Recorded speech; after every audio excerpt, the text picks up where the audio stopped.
What's up, my wizards? It's Dev, Mtg down there. We like magic, you know, by now. And today, I've got 6 more Hour of Devastation spoilers for you this Friday afternoon. And since it's Friday, that means that we are officially halfway through Hour of Devastation spoiler season.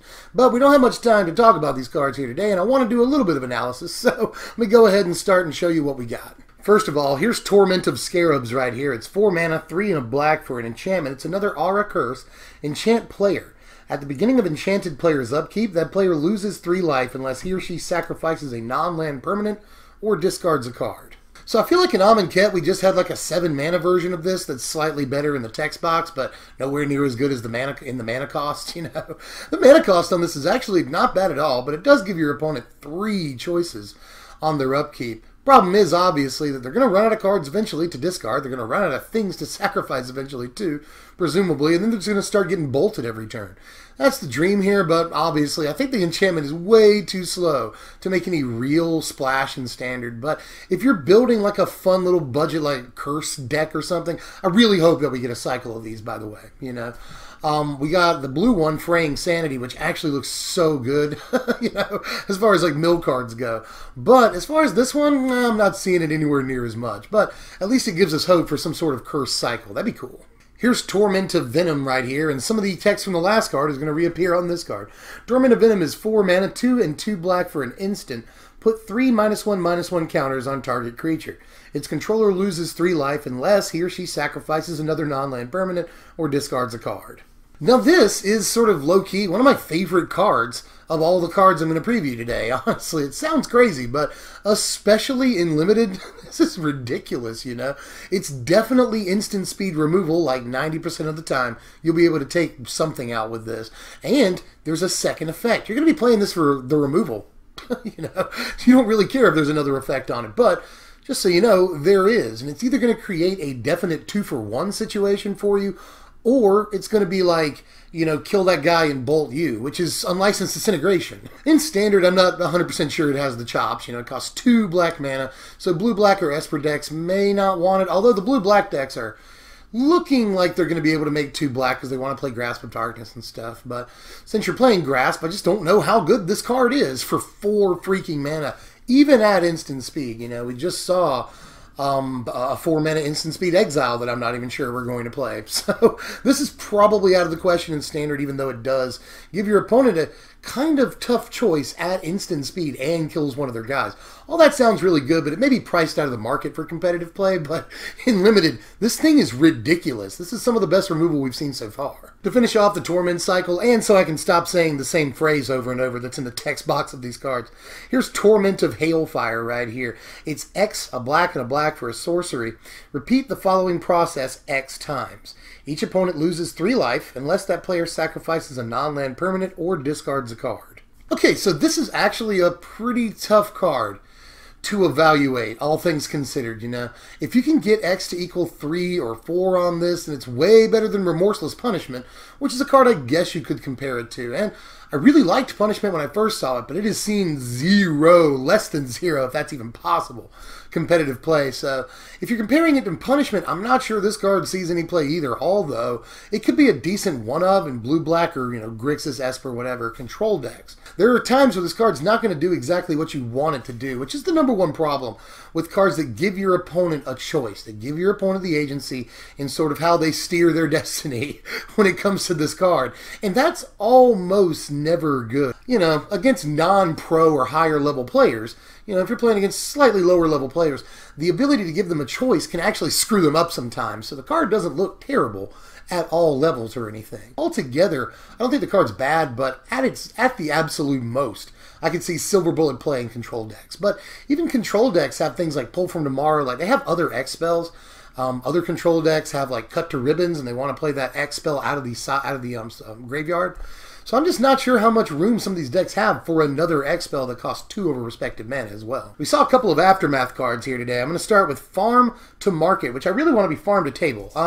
Anyway, Farm is 3 mana, that's 2 and a white for an instant. Destroy target attacking or blocking creature. Market is also 3 mana, 2 and a blue for a sorcery, that hurts. Draw 2 cards, then discard 2 cards. First of all, people have been making fun of the farm half all day, like, why's it got that name? First of all, to fit within the, the convention of naming these cards. is one reason. But also, like, Swords to Plowshares. I know this doesn't, like, exile anything, but it still means that, like, the creature was pacified for whatever reason. You know what I mean? Just like Swords to Plowshares. That's the same flavor of Swords to Plowshares. That flavor applies here. But anyway, this actually doesn't look too bad in a blue-white control deck. But we said that about Failure to Comply, too, and that didn't show up. But this looks a little bit better considering it gives you so many options that a blue-white control deck wants. Blue-white control wants to draw cards. Blue-white control also wants to kill creatures, And there's some sort of spread on this. You can hit not only attackers, but also blockers. 3 mana is kind of a lot on farm, but it's not terrible at instant speed. Instant speed removal is fine at almost any cost below, like, 5 mana. So this isn't terrible and could see some play, at least the farm half. And then people have been comparing the market half to Faithless Looting, but Faithless Looting is, it puts you down a card. You spend the Faithless Looting, you draw the 2, you discard 2, you're down a card. This one, since market is stapled on to a card that you used, you know what I mean? You get the farm half of it, and then it's not like market came out of your hand and you used it out of your graveyard. So that's card parity more than it is card disadvantage, like something like Faithless Looting. So it's not terrible, although I do hate that it's a sorcery. I'm not super happy about that. But on like turn 6 or anything past turn 6, I could see casting this out of my graveyard and leaving mana up for removal or counters or whatever, So I don't think that it's god-awful. In the late game, it's going to give you some card selection. So altogether, I think that considering the card does 2 things that Control wants to do, but in one card, you don't waste extra slots on things that draw cards or things that kill creatures. It does it all in one card. I think that this could truly see some play. Here's the other Aftermath card of the day, though. This is Struggle to Survive. Struggle you'll cast out of your hand. It's 3 mana, 2 and a red for an instant. Struggle deals damage to target creature equal to the number of lands you control. Survive you'll cast out of your graveyard. It's a sorcery. It's 2 mana, 1 and a green with Aftermath. Each player shuffles his or her graveyard into his or her library. Now, this is a card that I didn't really like at all when I first read it, but the more I think about it, the better it gets, The struggle half of it is going to deal at least 3 damage in most decks that are going to play this. It doesn't replace Harness Lightning or anything, but still, 3 damage for 3 mana at instant speed is not the worst you could do, is all I'm saying. It could be worse. And obviously, the more you go into the game, the more damage the card's going to deal. So that's not bad as far as instant speed removal goes. And then the green half of it, that's the one that doesn't look as good. But if mill is a thing in this format at all, then it's, it's probably going to see a little bit of at least sideboard play. It can be good against delirium strategies and other graveyard-based strategies. Any cards that recur, zombies and stuff like that. But we've already seen enough amazing, and colorless ways to, exile all graveyards. When you cast it, you're just casting it for the first half because the first half is pretty good. It's a castable first half of a card. And then if you're able to cast the second half ever, then it's more or less just gravy. So the card's not that bad. I thought it was bad, but turns out it's probably at least okay. And again, this is another card that in Limited probably shines. Not sure how much you like the second half in Limited, but it can at least take care of Aftermath cards for you. That's kind of cool. And that first half is just removal, so you will play it in Limited. But here's the last card of the day right here. Well, it seems like a short video. The last card of the day is, I'll put quotation marks around best card of the day here, especially considering I'm not sure that it's better than farm to market. But Doomfall is 3 mana, that's 2 and a black for a sorcery. Ouch. Choose one. Target opponent exiles a creature he or she controls. Second mode is target opponent reveals his or her hand. You choose a non-land card from it and exile that card. Now, one thing I should point out before I really evaluate this card is something people are missing.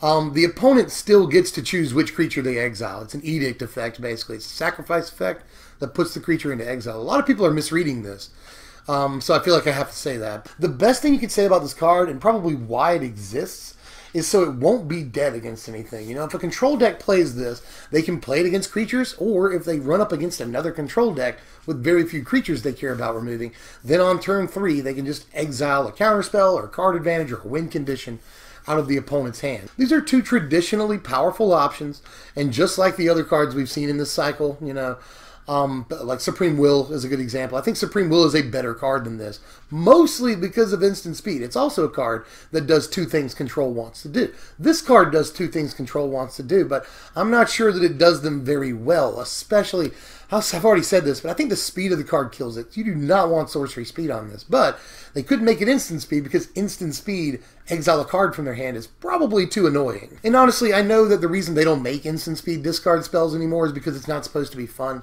But I don't care. I think I think that instant speed discard is maybe something that we need to reevaluate. I'm not saying it needs to be everywhere. I'm not saying there need to be 2 cards a block that let us discard cards or make the opponent discard at instant speed. I don't think it's gotten to that point or anything. I just think that maybe instant speed discard is not the boogeyman that we think it is. And I've, back in the day, I've had cards discarded from my hand when I top deck them during my draw step. It's not fun. There's plenty of stuff in Magic, though, that is not fun, technically, when it gets done to you. But it's really fun when you do it to other people. And maybe we need to start remembering that. And I'm not going to get too preachy or anything. I'm going to end this video very soon. But I want to do a whole 10 or 15 minute video on this, too. Because, I want to do like a 10-minute video on free casting and how it's not the end of the world. Same thing with instant speed discard. I really don't think it's the end of the world, I think they probably could have done that on this card and maybe gotten rid of the exile clause, and it would have been okay. It would have been okay. But I understand why it's annoying. I get it. But again, I don't think it's the worst thing in the world. All I'm saying is I think that sometimes in development there's too much focus on what's not fun for some players over what is fun for other players. Is all I'm saying. And maybe it's less fun for more players than it is fun for. I get statistics, but at the same time, I wanted to take this moment, considering this is a short video, to say that and then get your thoughts on it in the comment section.